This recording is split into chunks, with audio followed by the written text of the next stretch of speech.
mere rumors to reality.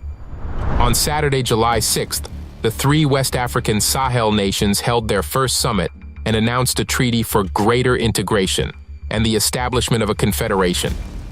What does this mean for ECOWAS, France, and other Western powers? More importantly, how will this new relationship benefit the three nations? Let's get to that. Firstly, the formation of this new confederation of these three Sahel nations signifies a permanent move away from ECOWAS. It means the establishment of a new sub-regional economic and political bloc in West Africa. It also means a unified stance against imperial and colonial influences, particularly from France and its Western allies, to counter exploitation and interference. At the first summit held in Niamey, the leaders of the three nations signed a treaty, officially naming the confederation Confédération des États du Sahel, or Confederation of Sahel States, abbreviated as AES. Mali will lead the confederation in its first year. The confederation will prioritize developing and implementing an economic development plan that emphasizes creating an industrial base in each country. This approach aims to move away from the resource rental economic model that has been prevalent in most African states. Additionally, the confederation will adopt a counterinsurgency strategy to eradicate Islamist groups that have posed a threat to them and other countries in the Sahel region. Ever since these military leaders came to power, they have actively campaigned to sever ties with France and eliminate any form of colonial interference or exploitation. This significant development also followed the decision of the three nations to leave the West African Economic Bloc ECOWAS in January of this year. The idea of forming a confederation among these three countries is not new. It has been in the works since July of last year, following the coup in Niger that brought Tiani to power. This move came in response to the heavy sanctions imposed on Niger by regional, foreign, and imperial powers and institutions. The primary reason cited by the three nations for leaving ECOWAS is the manipulation of the organization by France, their former colonial ruler, and the European Union. Our people have irrevocably turned their back on ECOWAS, said General Abdourahmane Tiani, the head of Niger's military government, as he opened the summit. After the coup, ECOWAS imposed what were described as illegal, inhumane, and humiliating sanctions on Niger, even threatening military intervention to restore the ousted president, Mohamed Bazoum. All commercial transactions between ECOWAS and Niger came to a halt. State assets were frozen in the regional central bank, and the assets of both the state and state-owned enterprises were also frozen in commercial banks. Additionally, all financial assistance from regional development banks was suspended. These stringent financial sanctions raised concerns about Niger's ability to meet its debt repayments, potentially leading to a default. The impact of these sanctions on Niger's economy was further exacerbated when a planned 30 billion CFA francs, $51 million bond issuance in the West African regional debt market, was canceled by the regional central bank.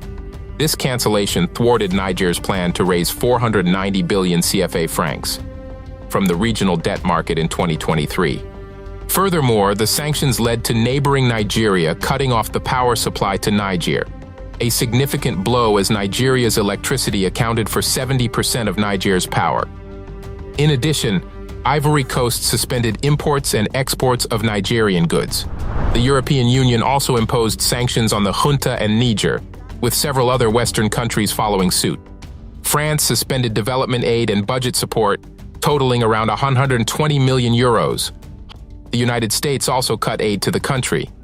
All these sanctions on Niger, some of which Burkina Faso and Mali have also faced, and the threat of military intervention, Mali and Burkina Faso issued warnings that any military intervention in Niger would be considered a declaration of war against them. Under these regional and international pressure, the three countries' leaders signed a mutual defense pact called the Liptako Gourma Charter in September last year. The alliance was announced by Assimi Goïta, the military junta leader of Mali, on X. He stated, "I have today signed with the heads of state of Burkina Faso and Niger the Liptako Gourma Charter, establishing the Alliance of Sahel states to establish a collective defense and mutual assistance framework for the benefit of our populations." The four-page alliance document states that the basis of the alliance is the need to continue the heroic struggles waged by the African people and countries for political independence, human dignity, and economic emancipation. Therefore, any attack on the sovereignty and territorial integrity of one or more contracted parties will be considered an aggression against the other parties. This alliance, aside from addressing external threats, also binds the three countries to collaborate in preventing or settling armed rebellions. Under Article 4 of the alliance document, they will combine their resources to fight against terrorism, which has plagued the Sahel region for years. This alliance will be a combination of military and economic efforts between the three countries, stated Mali's Defense Minister Abdoulaye Diop. Our priority is the fight against terrorism in the three countries, he added. The three countries have all severed their military and defense links with France as they seek greater cooperation with Russia. They have successfully overseen the withdrawal of French military bases from their territories, accusing Paris of maintaining an outsized role after years of deployments. The French troops completed their withdrawal from Mali in 2022, and they left Niger and Burkina Faso last year. They also withdrew from the France-controlled anti-terrorist organization G5 Sahel. Niger and Burkina Faso publicly announced their decision to leave the organization late last year, while Mali had already exited in 2022. The G5 Sahel, or G5S, is an institutional framework for coordinating regional cooperation in development policies and security matters in the Sahel region of West Africa. It was established on 16 February 2014 in Nouakchott, Mauritania, at a summit of 5 Sahel countries: Burkina Faso, Chad, Mali, Mauritania, and Niger. The organization adopted a convention of establishment on 19 December 2014 and is permanently seated in Mauritania. Coordination occurs at different levels, with the military aspect overseen by the respective countries' chiefs of staff. The purpose of the G5 Sahel is to strengthen the bond between economic development and security, and to combat jihadist organizations such as AQIM, Emojua, Al-Murabitun, and Boko Haram operating in the region. In a joint statement, the governments of Burkina Faso and Niger criticized the G5 Sahel force for failing to make the region safer.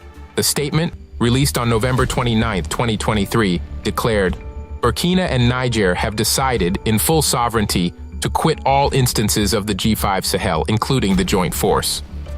The statement further elaborated, "The organization is failing to achieve its objectives. Worse, the legitimate ambitions of our countries, of making the G5 Sahel a zone of security and development, are hindered by institutional red tape from a previous era, which convinces us that our process of independence and dignity is not compatible with G5 participation in its current form." In a veiled reference to France, they added, "The G5 Sahel cannot serve foreign interests to the detriment of our people, and even less the dictates of any power in the name of a partnership that treats them like children, denying the sovereignty of our peoples." The first summit of these three nations also came a day before the United States was set to complete its withdrawal from Niger, highlighting how the new military leaders have redrawn security relations that had defined the region in recent years. Armed groups linked to Al-Qaeda and ISIS, have jockeyed for control of territory in all three countries, unleashing waves of violence and spurring concern in Western capitals. U.S. Air Force Major General Kenneth Ekman said earlier last week that about 1,000 military personnel would complete their withdrawal from Niger's Air Base 101 by Sunday, 7th of July.